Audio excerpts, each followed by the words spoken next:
So if you guys have been following me, you'll know at the BTS, this will be a while back now by the time this video comes out, I picked up a female Marshalli, and I'm going to be housing it into the type of enclosure I absolutely despise.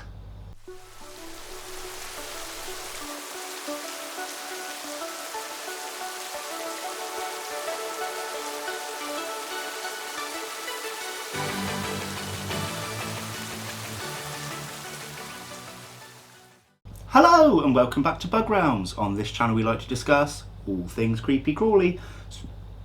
Burp? Wrong time for a burp. So if that's something that interests you, please consider subscribing to the channel. Let me show you this enclosure. One of these ones. Got these lids. This. Hate them. Used to like them, hate them. And it's actually this sort of design I don't like.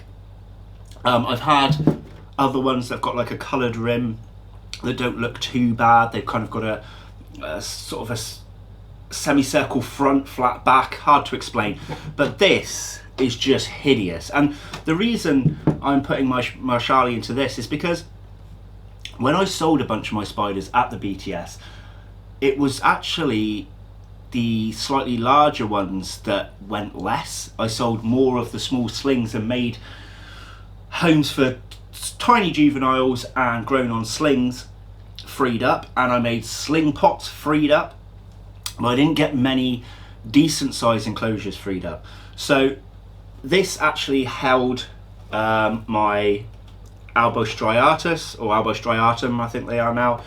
For a while I just had the substrate right to the very top.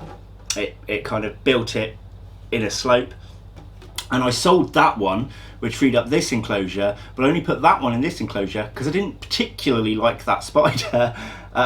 So this is going to be another temporary home. And again, if you've been following me, you'll know that I am actually changing up a lot of my enclosures over time, and as soon as some of the bigger ones from over here go into my nice displays, I will have a new enclosure. So we might get another we will get another rehousing in the future. Whether I film it or not is really up to you guys. So comment me below if you want to watch this one get rehoused again. It probably won't be for another molt or two before we do it, but let me know anyway. If it's not something you want to see, still let me know, then I'll just do it off the camera with ease. But first things first, I need to kind of give this a quick clean up and add in the substrate. Right, that'll do, donkey. So I've got loads of old labels on here as well. I've only given it a quick clean up. I've got an Albostriatum label. This was actually when Kelly housed wagons, which I can't be bothered to peel off because that's going to be a pain. And then some other bits that I kept in here too. I had temporarily kept some millipedes in here, which I then moved on when I got the enclosure. Right, let's not confuse myself. Let's take those labels off. I'll just replace the Wagon's label with mine over the top. So again, we're just going to dump in some substrate. It's not something you particularly need to see on the camera, right? Boom, boom. So these guys, my last one actually had a very shallow tunnel, but I've had similar in the genus make slightly deeper tunnels, so I'm going to give it a reasonable amount of substrate, but for a temporary home I don't need to be too concerned about it, as long as it's enough. I mean, for the size of this spider, this is already enough. There we go. Reasonable amount of depth there for a spider that's not that big. See, this says on it sub-adult female. I wouldn't say it was sub-adult yet. Still looks like a juvenile size to me, but maybe they mature slightly smaller and then continue their molt. So I'm not sure, because my Marshalli I owned before was pretty large, but it was also bought as an adult. So we're going to give it a long tube in there, just because it was a bit of wood that had free. And again, as I keep saying, temporary home. Now these guys do like to web a bit, so we're going to add some other bits and bobs for anchor points. Look at that. I can't remember what these are called, but they're pretty cool. So I'm going to stick one How are we going to work this? How are we going to work this? Maybe if we put it like that. I don't know. Does that look good? Does that look bad? I think it kind of works. Be cool if it made its tunnel in there. And then we're just going to add some bits of dried moss that I've got lying around, bits of leaf litter, even little bits of wood that I had for some cockroaches. Basic setup that looks quite pretty. And I always add my water dishes after my filming and after the spiders had a few hours to settle, so I will be adding that in too. God, it's such an ugly lid. That is such an ugly lid. I hate this enclosure. It's not even perfectly crystal clear. It's got a slight brown hue to it. It looks like it's been sat inside a smoker's house for 20 years. It's not. That's just the design of the actual enclosure of the plastic. But God, they're ugly. So we're going to try and get this spider into here. Should be very, very simple. I'm just going to place it down, take the lid off, pop that lid on, open the hatch and wiggle it out. So it's either going to kick off and cause a pain like the killer Beckys did, or it's just going to kind of leg it out and be simplistic. Who knows? Who knows? So let's see. Okay, right, let's work on getting this lid off. What I do is I go for each corner first, make it nice and loose. I place the enclosure down and then lift. It does have some webbing attached. Okay, that was nice and easy. Would you like to have a little look at the Marshalli first? So my camera tripod unfortunately doesn't fit in the room right now. So I've got a lighting tripod here. My camera one's thicker and there's no room there. There's no room here, and over there is too far. So a lot of it's freehand, but there it is. It's all huddled up right now. It is bigger than it looks, but I still reckon that this one's got a few molts to go. I could be wrong, I could be wrong.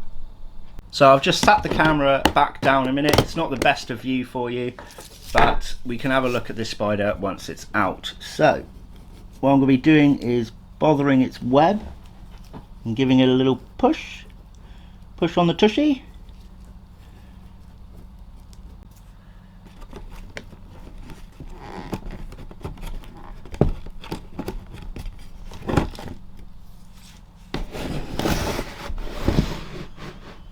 As you can see, the spider is just in the corner.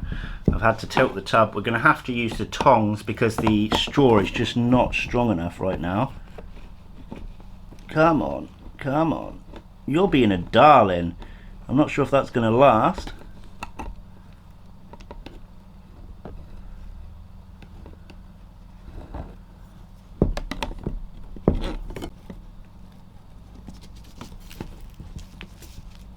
Oh, she's getting a bit moody now. Just want you out, dude. Madam, even. I hate using the metal tongs because I don't want them to bite it, but the straw is just not strong enough right now.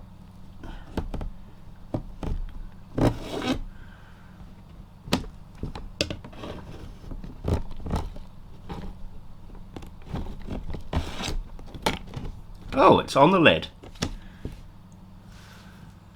Sat just quite literally here. You can see the legs there. I didn't want you to go up. I wanted you to go down, my friend. Down. Oh, hello. Maneuver yourself. Right, spider's down. Don't come up, no. I need to get your pot out. Please do not climb up there. Wow, my rehousings are not going smoothly today, so the spider is now up there. This is why I was doing it with the lid closed, because sometimes when they're in their burrows and they've been highly disturbed, even if they're fossorial terrestrial, they will kind of run up to escape the situation. But yeah, once I've got her down from there, we just need to take the pot out and we can have a look at her. Okay, I don't even know why I put the camera down. I literally lifted the lid and she happened to run along and down, and then I just took the pot out. I should have just left the camera running. But yeah, I didn't want to be focusing on what was on the film just in case she did a bolt. I need to look exactly where she's run. But there she is, my Marshallie. She's got plenty of space. Do you know what? This enclosure does not look half bad. It's got a lot of scratch marks on it too. It doesn't look half bad until you take the light off the top and see that hideous lid. But I think the setup in general is pretty okay. I'll try and maneuver my light now so that you can have a bird's eye view of the spider. So there she is. You can see she's got that black horn on the carapace there. Quite a decent size horn. Now I can't remember the common name. Are they straight horn baboon or greater straight horn baboon or something? And they get bigger than the Darlingi, and the horn is also larger. But there are species out there with even bigger horns. I think the home is pretty cool. It's got plenty of space for her. It's got little anchoring points. It's got lots of little leaf litter. Looks a bit natural. I mean, this piece over here isn't necessarily natural from where they're from, but it still looks kind of cool. And yeah, she's a bit huddled, but I don't want to be poking and prodding her just so that you can get a better look. But yeah, Stratogyrus Marshallie in her new home. So there we are. We have housed our Marshallie, the greater straight horned baboon or whatever it's called.